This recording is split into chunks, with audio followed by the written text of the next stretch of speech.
Charles-Henri Devigny, donc avec nous en plateau, le président de la Fédération des investisseurs individuels et des clubs d'investissement. Bonjour et bienvenue Charles-Henri. Bonjour Grégoire, et d'abord tous mes vœux. Eh bien, meilleurs vœux pour vous. Qui s'ouvre bien sur les marchés. Bon, je suis comme vous, je suis un peu dubitatif. Ils tiennent le même rallye jusqu'à la fin de l'année, jusqu'au 31 décembre. Hein, donc soyons prudents. Vous êtes méchant. J'ai du mal à cacher mon enthousiasme, je dois le dire. Oui, donc, effectivement, il est assez visible. Je préfère expliquer que quand même il faut être prudent et lucide, parce que là on part sur un rallye insoutenable. On est d'accord. 1% par jour, effectivement, c'est pas ce qu'on va voir sur les 200 et quelques jours de bourse de cette année 2023. Nous accueillons également Pascal Séville. Bonjour Pascal.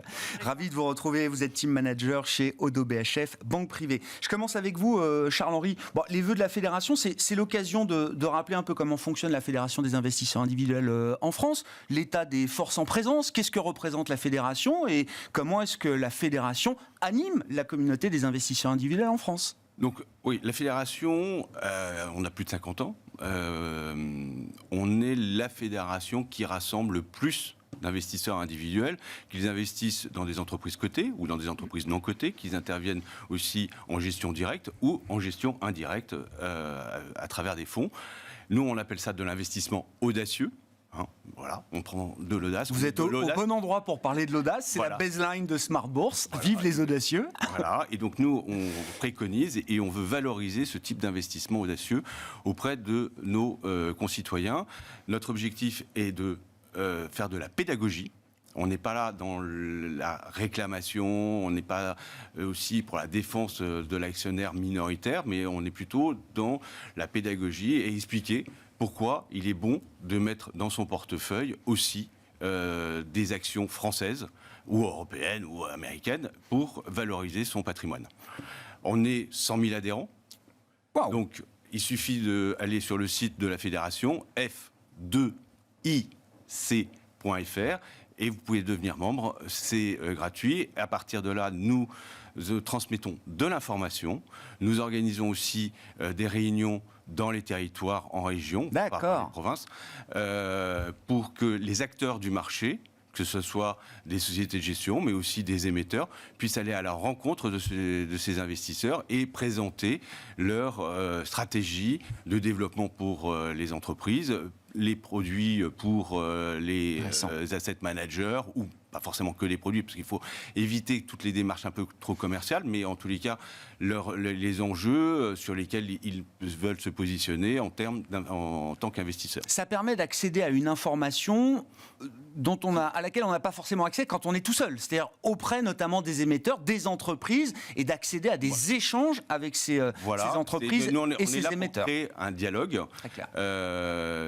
Encore hier soir, j'étais avec une professionnelle des marchés qui me dit tiens, je suis allé voir sur votre site et je trouve que votre site est hyper pédagogique et il y a beaucoup d'informations parce que ça fait quand même de nombreuses années qu'on accumule et si on a envie d'investir une partie de son patrimoine dans les actions, sous quelque forme que ce soit, on a les outils pédagogiques pour y s'intéresser au sujet.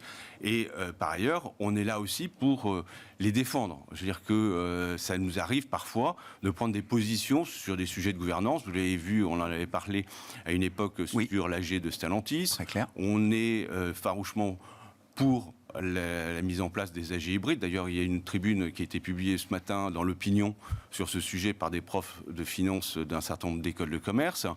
On est aussi à l'initiative, par exemple, du PEA Jeunes dans la loi Pacte.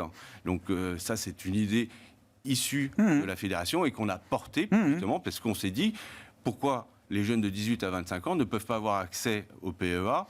Ils ont droit au livret A, ils peuvent avoir droit au PEA. Voilà, et en même temps, comme ça, ils ne sortent pas du foyer fiscal de leurs parents, parce que c'est un élément discriminant, et ça permet donc justement de commencer dès le plus jeune âge à s'intéresser à ce type d'investissement audacieux. Bon, ne vous privez pas effectivement de cette information, et en plus c'est gratuit, c'est ça. Voilà, et je répète donc le site, c'est f2ic.fr.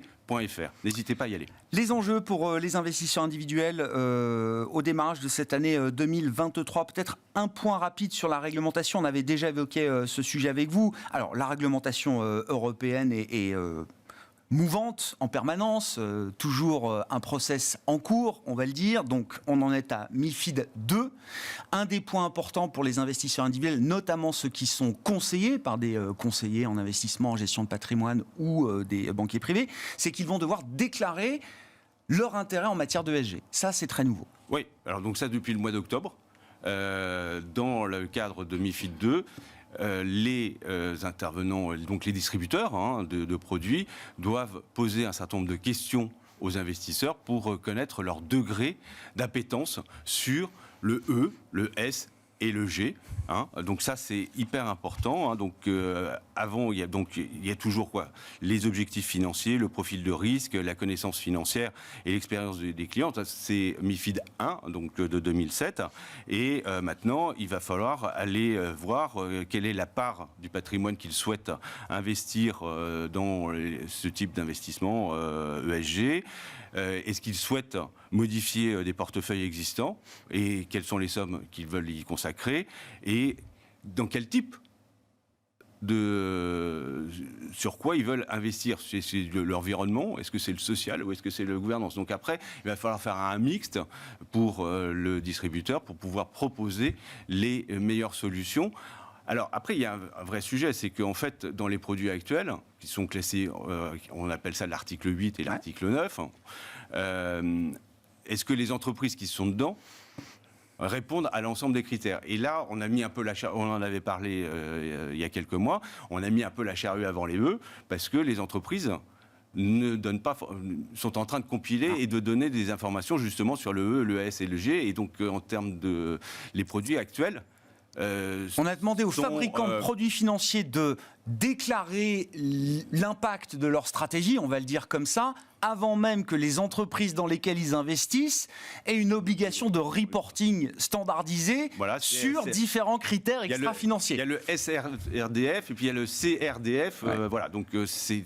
Voilà, on a mis SFDR et CSRD. Voilà, ce sont les SFDR, c'est pour les produits financiers. CSRD, c'est le reporting standardisé pour les émetteurs, pour les entreprises, et ça, qui va entrer en vigueur. Ce qui va rentrer en vigueur, et donc pour l'instant, les émetteurs de produits ne savent pas encore véritablement si ces entreprises rentrent bien dans l'ensemble de leurs critères ESG qu'ils affichent sur leurs produits. Donc on va rentrer dans une phase un peu de rationalisation de cet environnement 2023, 2023 va être, je dirais, une consolidation pour ce type de produit. Bon, quelques mises en garde également, et vous avez déjà rappelé la prudence nécessaire quand on investit sur les marchés boursiers, qui sont des actifs à risque, avec des risques de perte en capital, effectivement. Donc ne vous laissez pas aveugler par les 8-10% de hausse qu'on a en quelques jours et en quelques séances sur les marchés européens notamment. Évidemment, la vie des marchés boursiers n'est pas aussi facile que ce qu'on peut observer sur quelques jours de bourse au démarrage de cette année 2023. Voilà, après, il y a plein de propositions qui sont sur les réseaux sociaux. On va vous proposer d'investir dans des cryptos. On l'a vu là récemment avec la chute de FTX que c'était hyper. Alors là, vraiment, c'est pas audacieux là. C'est vraiment hyper risqué. Et moi, quand je regarde ce qui s'est passé sur FTX, ça m'a rappelé John Law. Alors, je ne sais pas si tout le monde connaît John Law, mais bon, c'était un Écossais, financier, économiste, qui est venu en France au début du XVIIIe siècle, 1716. Il a mis en place le papier monnaie sous la régence de Philippe d'Orléans. Donc, Louis XV était encore très jeune, juste après la mort de son arrière-grand-père Louis XIV. Et là, il a commencé à émettre beaucoup de papiers. Et pour dire, non, le franc, c'était pas le franc or, mais la monnaie or et argent ne doit plus rentrer en vigueur. Et en 1720, ça a été la faillite la plus totale. Et donc, en fait, on s'aperçoit que Ponzi, il a déjà été inventé il y a longtemps, et que FTX, c'est le même process. Tant que les gens mettent de l'argent... Tant qu'il y a des nouveaux entrants, ça tourne. Ça tourne, mais une fois que la promesse n'est plus là, ça s'écroule. Donc là, il faut faire hyper attention. Il y a un nouveau truc là qui est en train aussi d'apparaître, ce qu'on appelle l'immobilier à royalties. Ça, c'est vachement bien. Alors, il y a quelques plateformes qui s'appellent Brix Club ou Tokim, voilà.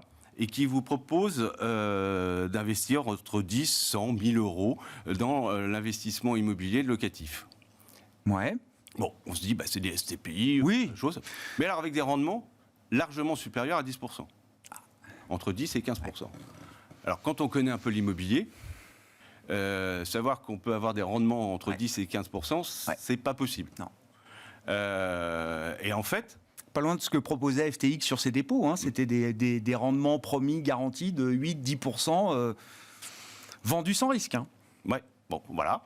Et donc là... Ça n'existe pas. Ce sont des mirages. Ce sont des mirages, mais surtout qu'en fait, là on n'a même pas de droit de propriété. Parce que, en analysant bien, vous êtes assujetti à la flat tax et non pas à l'impôt foncier. Donc, quand vous mettez 10, 100 ou 1000 euros, vous n'êtes pas propriétaire du bien.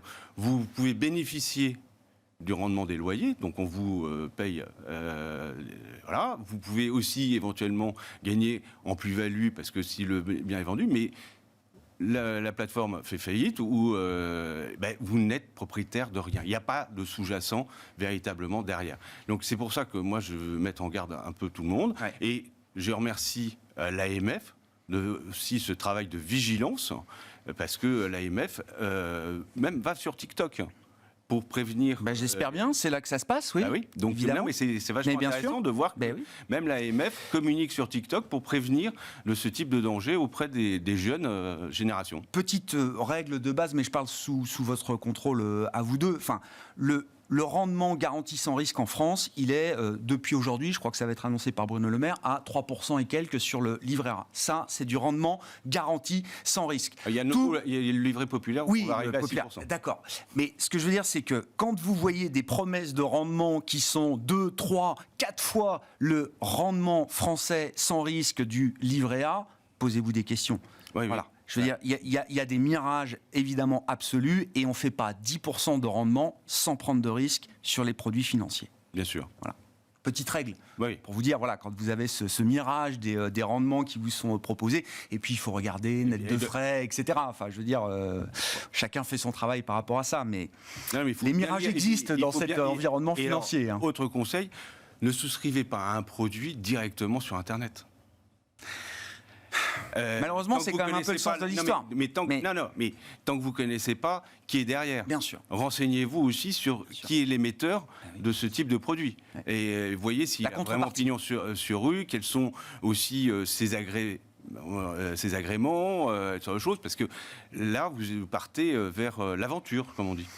Allez voir votre banquier privé. Ou aller voir, voilà, référer à un conseiller, effectivement, banquier privé ou autre, mais effectivement, ça vaut le coup de poser quand même quelques questions et de s'interroger, encore une fois, quand on voit des produits miracles qui peuvent être vendus et distribués aujourd'hui très facilement grâce aux outils digitaux. Merci beaucoup pour ces quelques rappels de prudence, effectivement, quand on se lance dans l'investissement financier, qu'on est un investisseur individuel. Charles-Henri Devigny, avec nous, une fois par mois le vendredi, président de la F2IC, la Fédération des investisseurs individuels et des clubs d'investissement.